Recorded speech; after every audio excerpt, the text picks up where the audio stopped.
Hello again, my friends. This will be our talk on the squamous cell carcinoma, particularly the cutaneous squamous cell carcinoma, because there are squamous cell carcinomas elsewhere, namely the lung and the esophagus. So typically when people think of squamous cell carcinomas, they think primarily of the skin because they're very common. So we're going to talk about that. We're also going to talk about a couple precursor lesions that are associated with progression to squamous cell carcinoma as well. If you haven't had the opportunity yet, please consider subscribing to my Patreon page at www.patreon.com/pwbmd. You can get there by clicking the link below in the description of the video or on the I button on the upper right hand corner of your screen, and it should link you up. If you consider chipping in $1 a month, a little bit goes a long way to help keep these videos free and coming. If you subscribe, you'll have access to some of my premium videos in which I go over case studies, formulating differential diagnosis, treatment plan, things that will come in handy for you if you want to impress your attendings on rounds or as you get ready to take USMLE Step 3, which has clinical case scenarios, which are not multiple choice. Thank you very much in advance for your consideration. So here we are with our vignette for squamous cell carcinoma. Now, obviously, you know that this is going to be squamous cell carcinoma because it's the name of the lecture, but just keep an open mind to this. So we have a 70-year-old white man presenting with multiple hyperkeratotic scaly papules on the face, scalp, and hands. One papule on his lower lip has grown and sometimes bleeds. For most of his life, he worked as a soybean farmer. In the past, he has had significant sun exposure, including multiple blistering sunburns. Past medical history includes ulcerative colitis, for which he takes infliximab.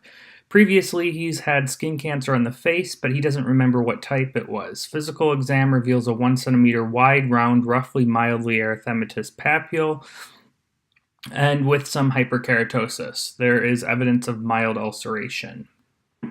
So this guy has so many signs that point us towards squamous cell carcinoma that you probably don't even need to look at the lesion to know that this is squamous cell carcinoma. And I could see on the USMLE them giving you a very obvious vignette and then asking what's the most likely diagnosis without even giving you a picture, without even giving you histopathology, because this is such a classic case. So the most likely diagnosis here is squamous cell carcinoma, and just going down this vignette, he's a white guy, he's older, he's got a background of lesions. What are these lesions together called? This is actinic keratosis, otherwise known as solar keratosis, which is a precursor to squamous cell carcinoma. That's these hyperkeratotic, scaly papules, sometimes with like a yellow crust, can be difficult to tell from seborrheic keratosis. He's got progression of a lesion, so enlargement. He's got a history of significant sun exposure, occupational history. He's got a history of sunburns, which obviously is going to raise his risk not only for squamous cell carcinoma and the non-melanotic carcinomas, but also of melanoma.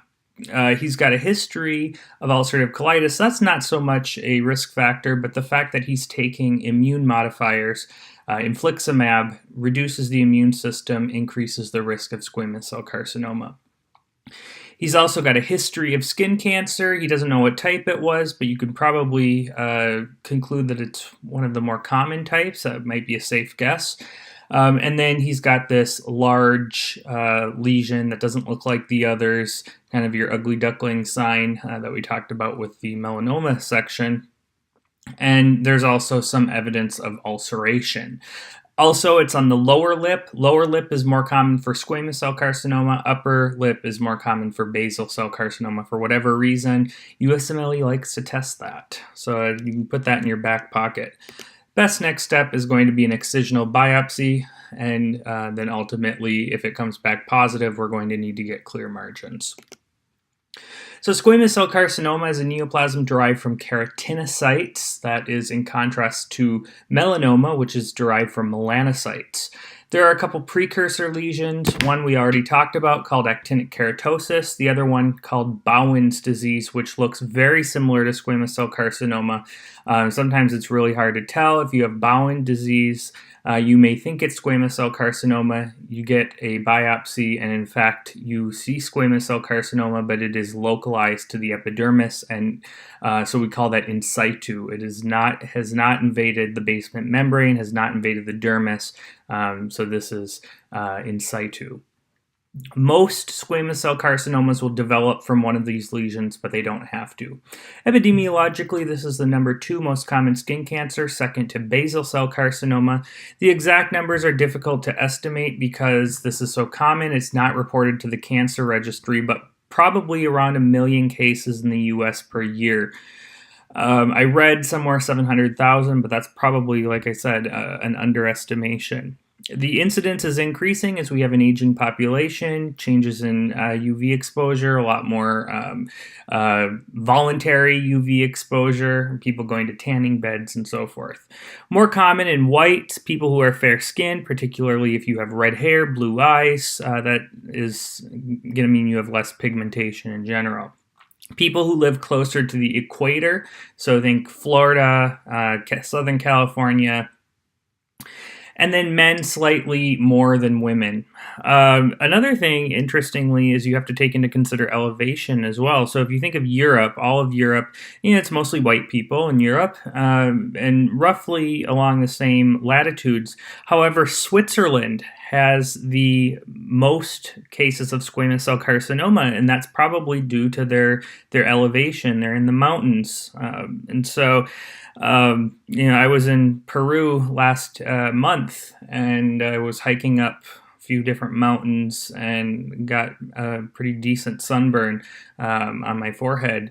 And it was only April, and typically that's not a time when people get sunburns, but you're talking 10,000, 15,000 feet elevation. So you're more likely to get more UV exposure when you're in higher elevation. Typically, this happens in older people. Presentation is around 70 years. It can happen in younger people. Again, it has to do with how much UV exposure you've had. And remember that UV radiation is a carcinogen itself. It's actually classified as a class 1 carcinogen by the International Agency for Research on Cancer, and that's the same class of carcinogens as asbestos. So this is a carcinogen. UV radiation is thought to deplete those Langerhans cells that are in the stratum spinosum of your skin. And those are thought to play an immunogenic role. So it basically makes your skin immunodeficient, and that's why it's thought that that you get an increased risk of squamous cell carcinoma, in addition to damaging the DNA in your keratinocytes. If it occurs in kids, then you need to think xeroderma pigmentosum, a hereditary condition, raising their risk of various skin cancers. Risk factors, the big one is chronic cumulative sun exposure. Certainly sunburns would also raise your risk, but unlike the melanoma, squamous cell and basal cell carcinomas are more chronic cumulative sun exposure as opposed to short bursts like going into the tanning beds. Chronic wounding and inflammation, fair skin color, as we talked about, exposure to hydrocarbons, those polycyclic aromatic hydrocarbons, burns, radiation, immunosuppression, and xeroderma pigmentosum. The big one for immunosuppression are people who are organ transplant recipients who are on immunosuppressants. People who are organ transplant recipients, bone marrow recipients, people who are HIV positive, who have a history of autoimmune or rheumatic disease and are taking medications to that end, they all have an increased risk. And not only that, but people who are organ transplant recipients have an increased risk of death if they do get squamous cell carcinoma. It tends to be more severe. Some precursor lesions. So actinic keratosis. This is also known as solar keratosis. There are a lot of different clinical subtypes, but the most common way that this presents is a 2 to 6 millimeter erythematous rough scaly patch on a highly sun-exposed area. So think scalp, face, arms, forearms, neck. Sometimes this can develop like a horn, and that's a very obvious clinical presentation. So I imagine on the USMLE they may give you something like that, because actinic keratosis can look kind of like seborrheic keratosis, and unless you feel it, it can be kind of hard to tell the difference on typical presentation. So a lot of times on the USMLE they give you a really obvious case. So look for that horn, and I'll show you a picture of that. Risk factors and pathogenesis are the same for squamous cell carcinoma. The risk of malignant transformation is proportional to the degree of dysplasia, which obviously you wouldn't know unless you get a biopsy. It's extremely common. The prevalence increases with age, and often it's very difficult to tell apart from squamous cell carcinoma. Really good dermatologists can do it. If you're a general practitioner, you might not be able to. You might send them off to a dermatologist for a biopsy. Actinic keratosis is more likely to develop on chronically diseased or injured skin, so think places like burn sites, wounds, and stuff like that. Okay, I'll show you some pictures of actinic keratosis in a little bit. Another one is Bowen disease. This is squamous cell carcinoma in situ. And unlike actinic keratosis, the lesions are usually solitary. So this looks like a squamous cell carcinoma, and you really don't know until you get the biopsy and then you find that there's no invasion of the basement membrane, that this is just localized to the epidermis. The definitive diagnosis, both for actinic keratosis and Bowen's disease, is biopsy. And the treatment is typically the same for both of them. Cryosurgery, you can also use topical agents, 5-fluorouracil, and imiquimod. Imiquimod stimulates the immune system and will help with resolving these things. So this is actinic keratosis. If you've ever seen seborrheic dermatitis, it looks very similar to this. The seborrheic keratoses as well. You get that kind of yellow crusty stuff that comes along a more erythematous area. The way that you can kind of tell actinic keratosis apart from squamous cell carcinoma is that you've got a wider, you've got multiple patches and areas that look pretty much the same. If one region of the actinic keratosis develops and starts to change and look a lot different from the other areas, then you know that you've got possibly something more malignant on hand. But actinic keratosis is very common on the scalp, very common in older people, but it should all look the same.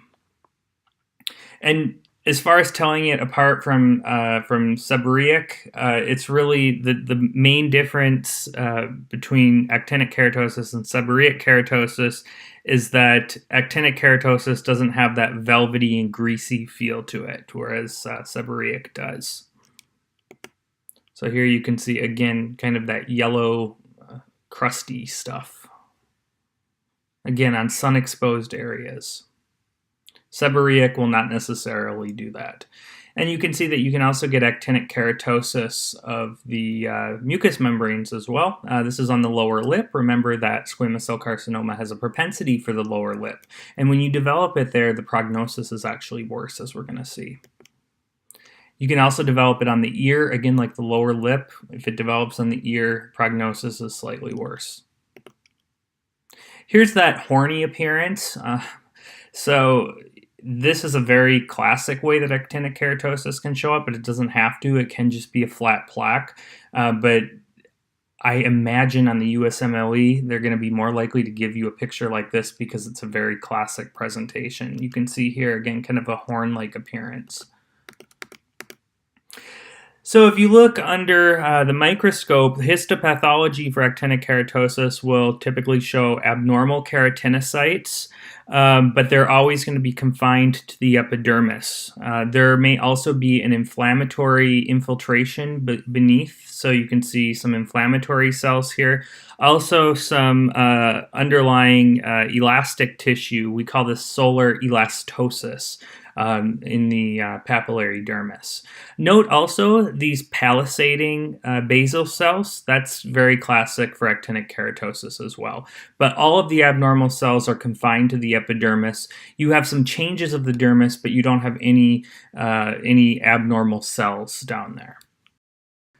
Now, Bowen disease can be kind of easy to miss depending on how it appears. So you have to pay attention to this. This is Bowen disease here, and you can see that this kind of just looks like a bruise. So you got to ask patients, if they come in or you see something like this, you need to ask them, how long has this been there? Because if it's only been there for a week, you might be able to say, come back, keep an eye on it, come back in, a couple months if it doesn't go away. But if it's been there for months on end, then this needs to be get a biopsy of this for sure, because this can easily go on to become squamous cell carcinoma. This is quite a bit more obvious looking. Bowen disease can look like this too. You can see this is always abnormal, this hyperkeratinization that occurs here. And there are two foci here, one down here and one up here. This is clearly abnormal. Patients should come in complaining of this. You shouldn't have to find this on your own. But again, you see the hyperkeratinization along the edges. Histopathologically, Bowen disease is basically squamous cell carcinoma that's confined to the epidermis. So what you see with Bowen disease is you see abnormal cells, but you don't see anything abnormal in the dermis. You may see a little bit of inflammation, but that's it. You're not going to see abnormal epithelial cells in the dermis. You're only going to see them in the epidermis. But notice that you do have a loss of architecture, of normal architecture. You don't see that stratification that you see in normal epithelium. Again, you see it here, little nests of keratinocytes that are not where they should be. So you don't want to see these little nests. That is a hallmark of squamous cell carcinoma or squamous cell carcinoma in situ, otherwise known as Bowen disease. And I do want to bring up one important factoid that may or may not come up on the test. I doubt it, but it's good to know. It's a 99th percentile fact. And that is if you have Bowen disease, something like this or like this, on the penis or on the vulva, it's called erythroplasia of Queyrat. Queyrat. An erythroplasia of Queyrat is just Bowen disease of the genital. And so in the penis, it can be on the glands or on the prepuce, which is the foreskin. So people who are uncircumcised have an increased risk of squamous cell carcinoma. And then it can also be on the vulva. And these are linked to HPV. So that's something that is useful to know. So as mentioned, squamous cell carcinoma, malignant neoplasm derived from keratinocytes. We talked about all this stuff. The gross appearance for squamous cell carcinoma looks very similar to Bowen disease, as we already saw. May present as a thin plaque or an erythematous scaly papule, often ulcerates. Most commonly, it occurs on sun-exposed area, face, arm, hands, and lips. So we got some pictures of squamous cell carcinoma here. There are actually two foci of squamous cell carcinoma on this gentleman's forehead. You can see that it's occurring on a background of actinic keratosis, and that's very common. Here you can see a lesion in the lower lip. This is a very exophytic squamous cell carcinoma. So they can appear like that. This has got notice how this kind of has a rolled border to it, and then this inner portion of keratosis, hyperkeratosis that you see. This is actually called keratoacanthoma. They're not always malignant, but this is a kind of a subtype of squamous cell carcinoma. So you see the rolled edges and this kind of horn-filled crater in the middle. Again, this is something you're going to need to biopsy. So they can also be flat. They usually are. They look really scaly, kind of crusty looking. As far as the microscopic appearance of squamous cell carcinoma, if you're given this on the USMLE, it's going to be really obvious. And there's two big things that you're going to look for squamous cell carcinoma. First of all, you're going to see these keratin pearls. And keratin pearls occur in all different kinds of squamous cell carcinoma. If you have squamous cell carcinoma of the lungs, you're going to see keratin pearls. You may see them in squamous cell carcinoma of the esophagus. So it's very characteristic of squamous cell carcinoma, but obviously you're going to know the difference on the USMLE just based on, clinical history. It should be fairly obvious on a vignette whether you're dealing with skin cancer or esophageal cancer. But when you have squamous cell carcinoma, you got to think keratin pearls, and you will see very obvious picture. If they give you a picture of the actual tumor, then they should make it pretty. It should be a pretty obvious difference between melanoma, squamous cell, and basal cell carcinoma. You notice, though, that some of the basal cell carcinomas and squamous cell carcinomas and even some of the melanomas can look pretty similar. So if they give you a picture of that, what they're probably going to then do is give you either a histology report, a pathology report, or they're going to give you a picture, especially if you're taking step 1. The histopathology is very obviously different between the 3 cancer types. So you look for these keratin pearls for squamous cell carcinoma, as well as intracellular bridges, which can be a little bit difficult to see, if not impossible to see, unless you've got a good magnification of these tumor cells. And remember, those intracellular bridges, those are just the desmosomes that normally appear in the layer of the stratum granulosum. Stratum spinosum. So here's a microscopic view. You can see little tiny keratin pearls, but more importantly, you can see that these abnormal cancerous squamous cells or keratinocytes have invaded the underlying dermis. Here's an example of keratin pearls. You have to know keratin pearls with squamous cell carcinoma. It's a very easy point. Very easy point. Again here, keratin pearls, they have this sort of onion skin-like appearance. And then there's obviously an infiltration along the tumor. Anytime you have a cancer, you're going to have an immune response to it. And then this is the intracellular bridging that occurs. And these are just desmosomes that are linking these tumor cells.